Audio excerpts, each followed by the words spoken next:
नमस्कार, आपण पाहताय कोकणशाही चॅनल कोकणच्या समृद्धीचं. मी चिन्मय घुगळे. कोकणशाहीच्या सकाळच्या बातम्यांमध्ये आपणा सर्वांचं स्वागत.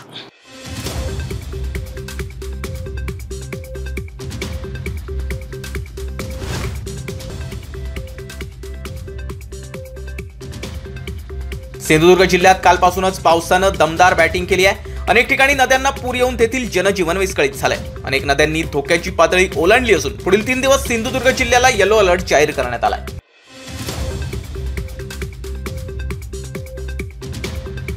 बंद पडलेल्या विमा पॉलिसीची रक्कम मिळवून देतो असं सांगून पडेल येथील एका निवृत्त कर्मचाऱ्याची तब्बल 27,34,000ची फसवणूक झाली आहे. सहदेव बाबू मुळम असं त्यांचं नाव आहे. याबाबत विजयदुर्ग पोलीस ठाण्यात तक्रार दाखल करण्यात आली आहे.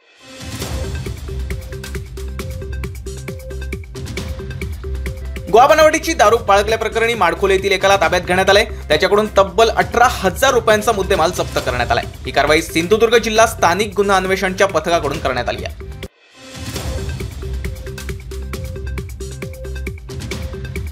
मुंबईत पुन्हा एकदा 26/11 सारख्या हल्ल्यासाठी तयार रहा अशी धमकी देण्यात आली आहे. वाहतूक नियंत्रण कक्षात हा धमकीचा संदेश देण्यात आल्याची माहिती मुंबई पोलिसांनी दिली आहे. तसंच पंतप्रधान नरेंद्र मोदी आणि योगी आदित्यनाथ यांच्यावर निशाणा असल्याचं धमकी देणाऱ्यांनी सांगितलंय.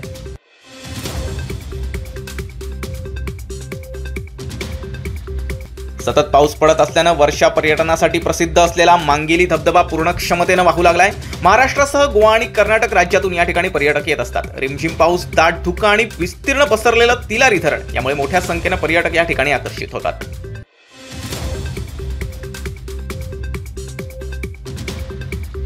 मांदा-वाफुली मार्गावरील शंकर पुतळा ते पाटकर पुलापर्यंतचा रस्ता वाहतुकीस धोकादायक बनलाय. 15 दिवसांपूर्वी याच मार्गावर एकाचा अपघात होऊन तो गंभीर जखमी झाला होता. त्यामुळे लवकरात लवकर याबाबत उपाययोजना करावी अशी मागणी ग्रामस्थांनी सध्या केली आहे.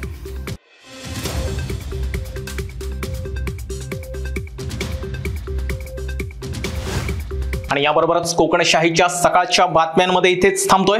पण तुम्ही मात्र दिवसभरातील अपडेट्स आणि ताज्या घडामोडी जाणून घेण्यासाठी कोकणशाहीचं YouTube चॅनल आताच सबस्क्राईब करा. फेसबुक पेज लाईक करा आणि इंस्टाग्राम पेजला फॉलो करायला विसरू नका. धन्यवाद.